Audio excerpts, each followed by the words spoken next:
pasando a la otra parte del trabajo, em, ¿cómo seleccionas o cómo seleccionaste el tipo de terapia intensiva, ¿no? Para realizar, Sí. ¿qué tipo de intervenciones planteaste para potenciar ese efecto de la neuromodulación? Porque hay muchísimas técnicas, muchísimos abordajes. ¿Cómo elegiste? Vale, entonces, esta es la parte donde yo he desarrollado la mayor contribución para el estudio.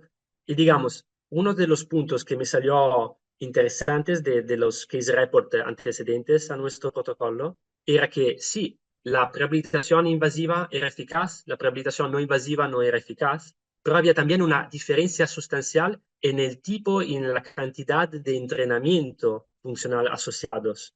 Por lo cual, con las prehabilitaciones invasivas, había como 4, 5, 6 horas al día de entrenamiento intensivo, que sea motor, que sea de tarea de lenguaje o cognitivo. Y en los case report de prehabilitación no invasiva, había como 10 minutos al día de entrenamiento, o en un otro case report, ningún entrenamiento, que hacían estimulación y ya está. Entonces, ya esto es un punto donde yo me soy puesto como eh, intentamos hacer una rehabilitación no invasiva según el pico de activación fMRI y todo esto, pero lo asociamos a un entrenamiento muy, muy intensivo. Y como intensivo, digamos, según los principios de entrenamiento motor, es que tenga muchas repeticiones, que sea muy challenging para el paciente, que sea de una intensidad que el paciente le cuesta mucho, pero al final lo puede conseguir, ¿vale? Y todos los principios que sabemos ya desde, por ejemplo, entrenamiento motor para pacientes con ictus, por ejemplo. Pero aquí tenemos dos factores. El primero, que cuando tú haces una neuromodulación para inhibir una área elocuente, tú sabes desde la evidencia antecedente que tú tienes una ventana temporal de media hora, máximo una hora, donde esta área está inhibida. Entonces, este entrenamiento intensivo tiene una hora de tiempo. Si tú haces un entrenamiento intensivo, pero como la constraint lo hace de 5 o 6 horas, ya no estás seguro que estás trabajando en una condición donde esta área elocuente es inhibida. Entonces, el entrenamiento ha que ser intensivo, específico, a lo máximo, pero adentro de una hora de tiempo. Entonces, lo que me soy planteado, por ejemplo, por entrenamiento motor, era entrenamientos por lo que pertenecía, por ejemplo, dexteridad de mano. Hemos comprado un piano, el paciente había que aprender a tocar de piano, por ejemplo.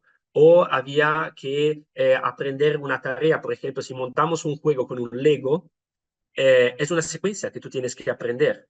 Y lo más que el paciente aprende, cuando nosotros aprendimos una tarea, significa que hemos creado nueva conectividad, nuevas sinapsis a nivel de nuestro cerebro. Entonces era todo de aprender nuevas cosas. Si el paciente me decía, oye, yo nunca he tocado de piano, yo estuve muy contento porque esto es lo que quería, empezar a aprender cosas nuevas. Y entonces, esto por la mano, para el brazo eran tareas de reaching. Yo tenía como targets luminosos que yo podía programar a través de una app de mi teléfono para hacer tareas de reaching, muchas repeticiones, muy divertida, casi como deportista.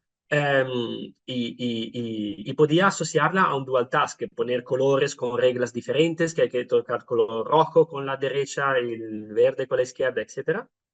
Um, y lo más que el paciente aumentaba de capacidad, lo más que le ponía tope. Por ejemplo, había un paciente que era un joven ingeniero, por lo cual con mucho, digamos, capacidad de procesamiento de función ejecutiva, que lo ponía a aprender una canción de piano y luego dos canciones de piano, y luego con un timer, cada 30 segundos tenía que hacer un switch entre una canción y la otra, y luego hacer un switch entre una canción, montar un Lego y una otra canción. Es que decir, que tú montas, montas y montas hasta el punto que el paciente le cuesta, pero al final lo pueda conseguir. Y tenemos también como último factor de considerar, la mayoría de los pacientes estaban casi asintomáticos, por lo cual te encuentras con un paciente joven, porque los tumores cerebrales pasan en personas de 20, 30, 40, 50 años y casi sin síntomas neurológicas, por lo cual lo puedes verdaderamente poner a tope con las tareas. Y esto ha pasado tan con el entrenamiento motor, donde he hecho unos ejemplos, y tan con el entrenamiento cognitivo, que ha sido a través de un neuropsicólogo que hacía como test cognitivos,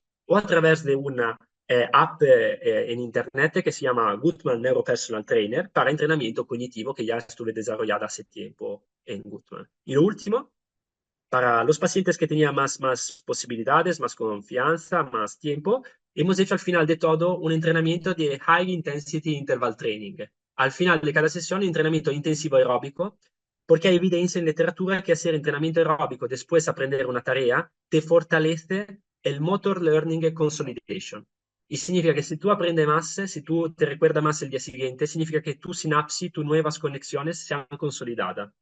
Y esto es lo que queremos hacer, lo que hemos proporcionado con unos pacientes. Veo que está todo muy hilado, ¿no? Que sea challenging, que sea em, global, ¿no? Un trabajo global del cerebro, ¿no?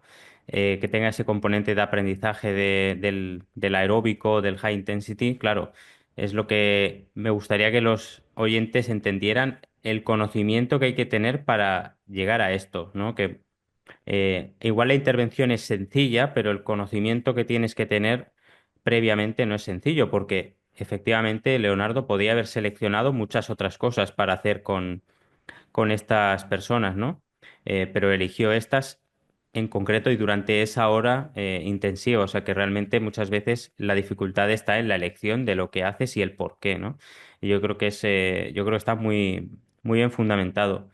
También facilita mucho las herramientas como las que comentas del Neuropersonal Trainer, que ya es una plataforma que está muy bien trabajada para el cognitivo, o sea que realmente el contexto ayuda mucho, pero se puede trasladar también a otras realidades de forma adaptada, ¿no? O sea que realmente muy interesante.